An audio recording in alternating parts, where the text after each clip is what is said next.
I don't care if he's a snake, a chicken, or a rock. If he hatches, he's my blood now. I have meditated. I have hallucinated. I'm now 78% sure you're not just a rock.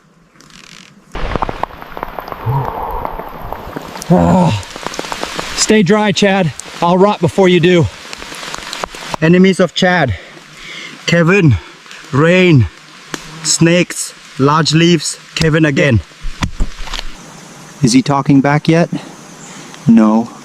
Do I hear him anyway? Absolutely. That was a kick. That was a damn kick. He's coming. I need hot towels and 0 snakes. He's scaly, he's twitchy, and he's mine, the little menace.